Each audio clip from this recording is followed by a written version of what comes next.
Namo tassa bhagavato arahato sama sambuddhassa.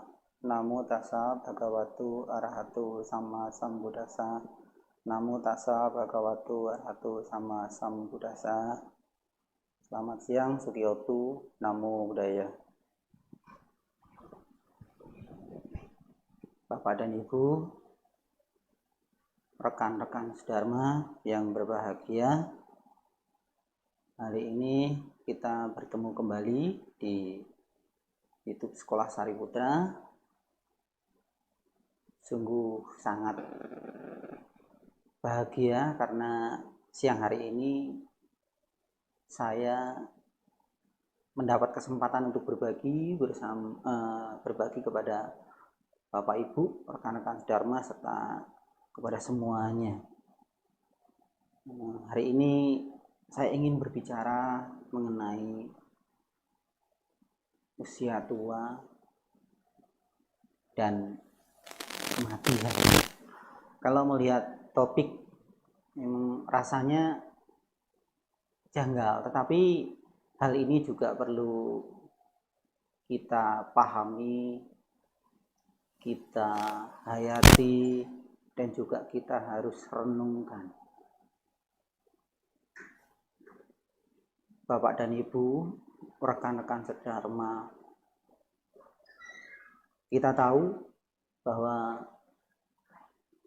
kehidupan ini adalah proses di mana kehidupan ini muncul, berlangsung, tenggelam, sama halnya seperti dengan pikiran kita.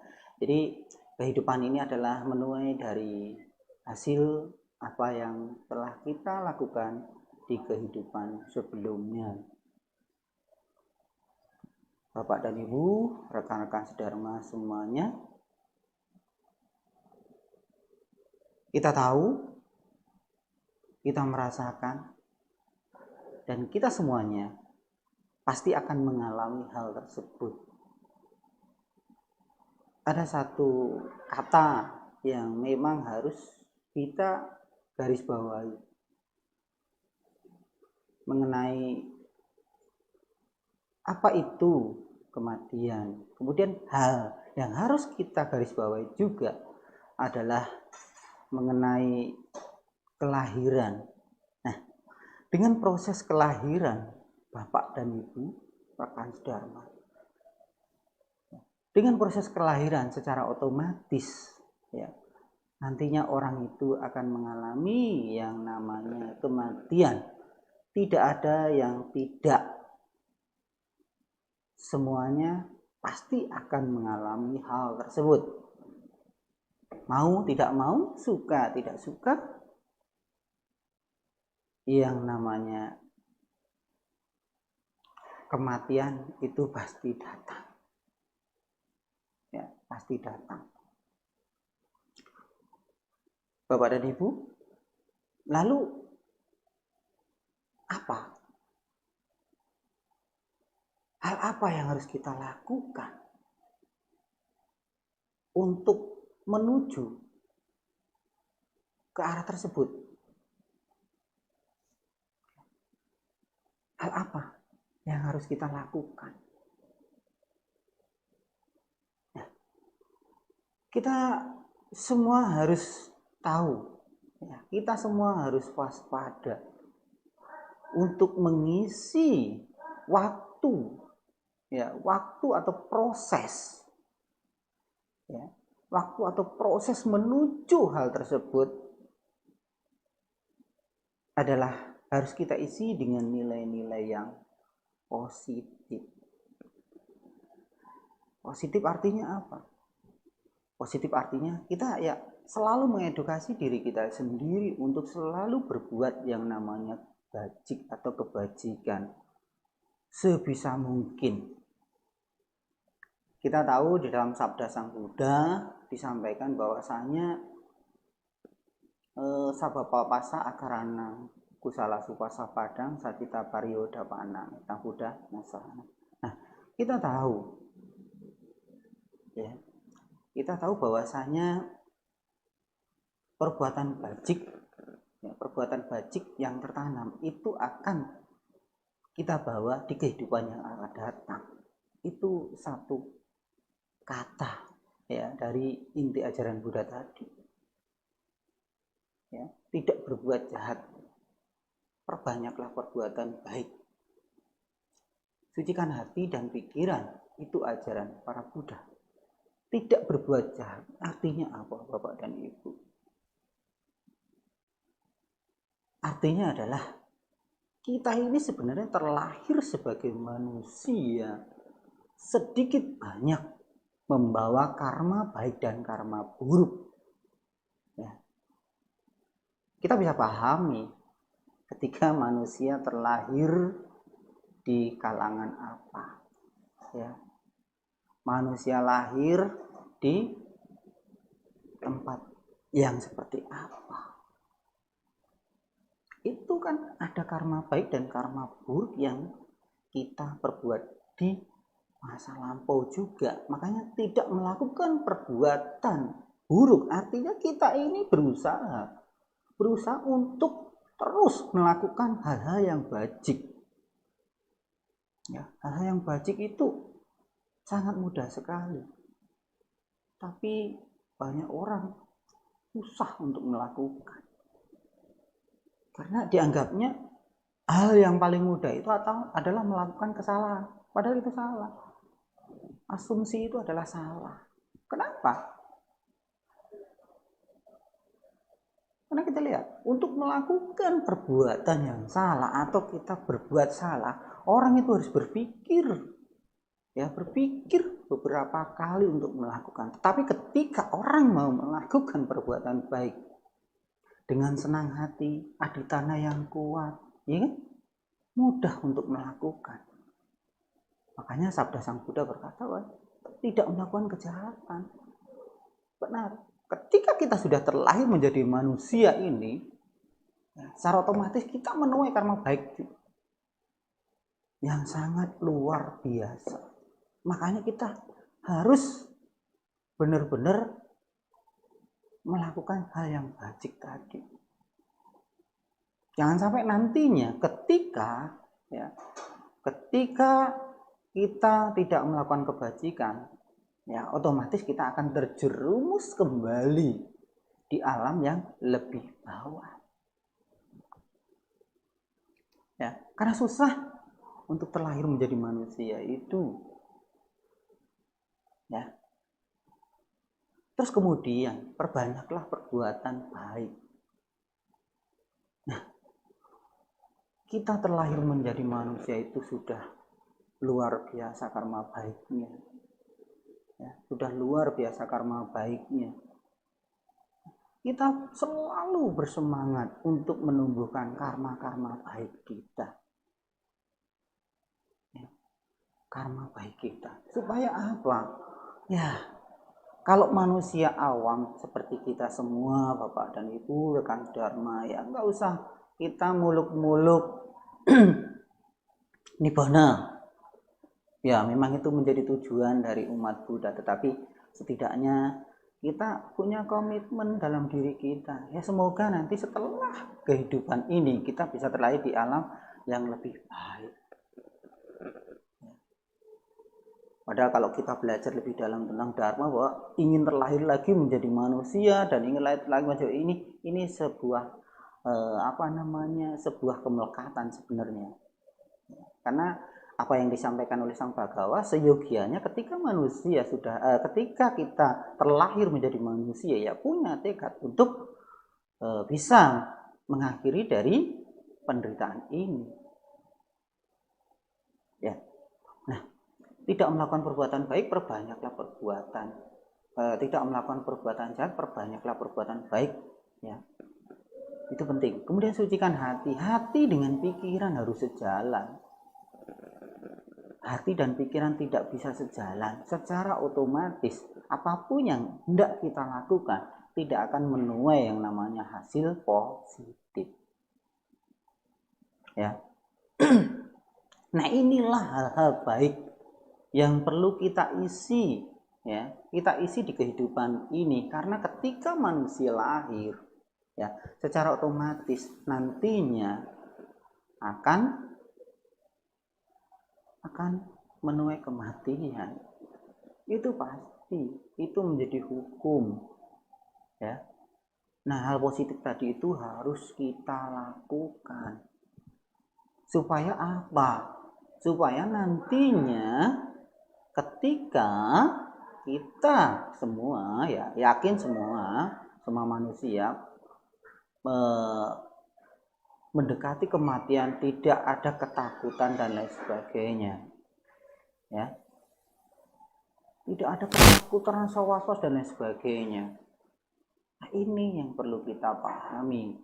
Banyak umat kita yang memang belum paham hal tersebut, tetapi dengan adanya sekarang dengan adanya media yang sekarang ini sudah luar biasa, yakin dharma ini bisa sampai ke mana-mana. Kalau dulu kita harus memanggil para anggota sangha, kemudian para pandita dan lain sebagainya, tapi kalau sekarang dengan media-media ini, ya pakailah media ini dengan positif, gunakan dengan hal-hal yang positif supaya apa? Dharma ini terus terjaga dan dharma ini sampai kepada orang yang benar-benar membutuhkan dharma tersebut.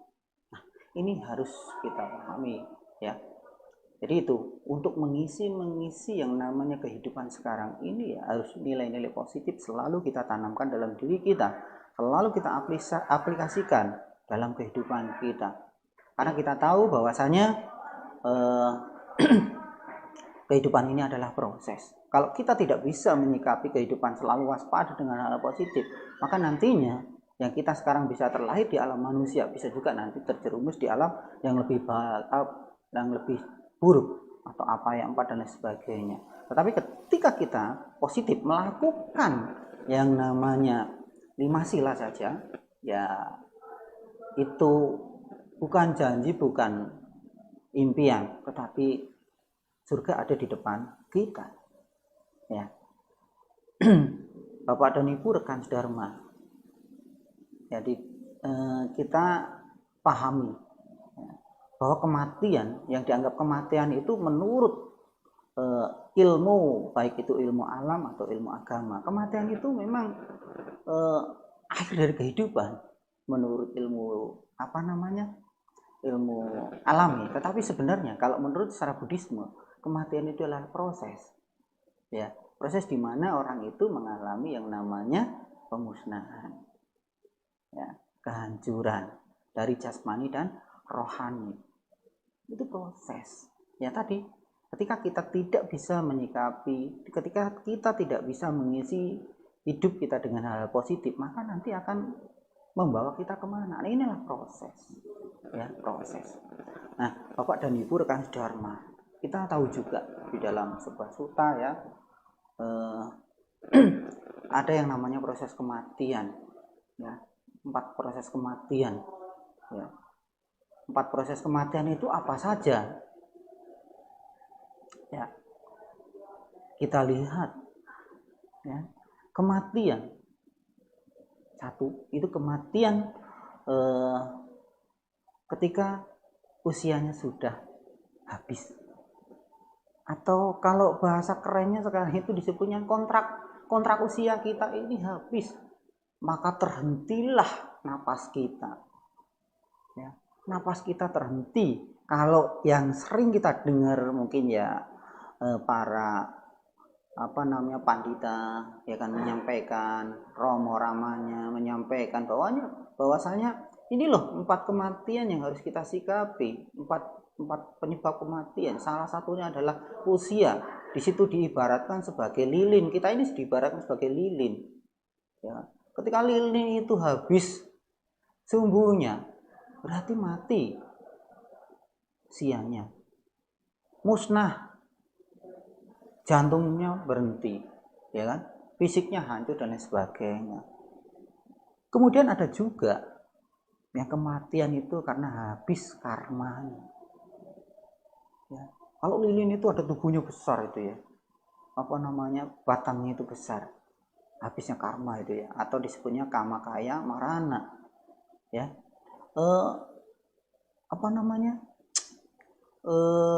Kalau karma ini sering kita lihat ada yang namanya mati di usia muda, Ya, ada juga yang mati atau meninggal, masih bayi, kanak-kanak, masih bujang dan lain sebagainya. Itu karena karma. Ya, berbeda dengan tadi itu yang mengenai usia. Kalau usia itu biasanya rata-rata di atas 60 70 ya kan. Nah, kalau karma beda lagi. Kalau karma ini baik. Ada yang baru lahir meninggal, ya. Ada bayi umur 4 3 bulan meninggal. Nah, ini karena kama kaya marana yang mempengaruhi kematian tersebut. Ini juga harus kita pahami dalam kehidupan kita. Seyogianya seperti apa? Nah, menjadi tanda tanya besar bahwa usia dengan karma itu pasti berbeda, ya. Kalau usia itu kan ayu kaya marana, nah kalau yang tadi karma itu adalah kama kaya marana, pasti berbeda pemahamannya, ya. Kalau karma ini bisa menimpa siapapun, kalau usia tua itu sebenarnya semua juga menimpa, tetapi usia orang yang meninggal di usia ya disebabkan oleh usia itu pasti meninggalnya di atas rata-rata, ya, usia tua atau juga setelah mencapai batas usia rata-rata. Tapi beda dengan karma, ya. Nah, ada juga sekarang dua gabungan yang disebabkan oleh habisnya usia dan juga oleh karmanya, ya, atau ubaya kaya marana. Dua hal ini yang menjadi sumber kematian juga atau penyebab kematian perlu kita pahami, ya. Kalau kita melihat contoh lilin ya tadi, berarti ada sumbu, kemudian ada ini apa namanya itu batang lilinnya itu, ya. Nah, ketika itu habis terus kemudian sumbunya ini otomatis karma dengan usia jadi satu, menyatu. Ya, secara otomatis ya itulah kematian yang disebabkan oleh dua hal tersebut. Ya. Terus kemudian satu lagi, ada kematian yang disebabkan oleh gangguan lain. Ya, atau upacedaka marana. Apa gangguan lain? Ya, padahal kita lihat ya, orang itu sehat, seger dan lain sebagainya. Orang itu kuat, usianya belum tua, ya, masa karmanya belum habis, usianya juga belum tua. Kenapa dia meninggal? Apakah disebabkan oleh karma saja atau disebabkan oleh usia saja? Bukan. Itu oleh penyebab lain atau gangguan. Kita lihat seperti contoh bencana alam, Bapak dan Ibu. Ya, seperti bencana alam, ya kita nggak usah ngomong COVID lah, semuanya sudah bosen dengerin COVID mungkin, ya. Kita lihat bencana alam seperti gunung meletus, kemudian ada tsunami dan lain sebagainya. Itu tidak pandang bulu, ya. Tidak pandang siapapun. Itu bisa menjadi penyebab dari kematian. Orang yang lagi tidur santai, tahu-tahu gelombang datang, ya kan? Orang yang lagi makan, gelombang datang tidak tahu, gunung meletus apalagi. Nah, itu menjadi hal yang sangat rawan dalam kehidupan kita, ya. Tadi itu penyebab dari salah satu penyebab dari kematian, bukan karena usianya atau juga bukan karena karmanya atau dua-duanya, ya. Itu menjadi suatu penyebab, ya. Ini kita pahami. Dengan memahami itu, ya harapan kita semuanya, Bapak dan Ibu, rekan sedharma semua, artinya bisa memahami, kemudian kita melakukan hal-hal yang positif dalam kehidupan kita, ya niscaya nantinya akan membawa kita itu ke alam yang lebih baik. Tanpa tahu hal tersebut, ya kita kalau di bahasa kerennya menghalalkan semua cara apa yang hendak kita raih. Tetapi sebenarnya dengan menghalalkan semua cara itu, ya terkadang cara yang kita pakai itu salah. Nah, itu sebisa mungkin dengan memahami tadi, ya mudah-mudahan apa namanya bisa menjadi hal positif supaya nantinya menuju ke alam yang lebih baik. Mungkin itu yang bisa saya sharing hari ini. Ya, semoga bermanfaat bagi Bapak dan Ibu, rekan sedharma. Bukan berarti menggurui, tapi hanya sedikit kita sharing tentang dharma. Baik, terima kasih. Saya akhiri. Sapisata Bawantu Sukitata, semoga semua makhluk hidup berbahagia. Sadu, sadu, sadu. Namo Buddhaya.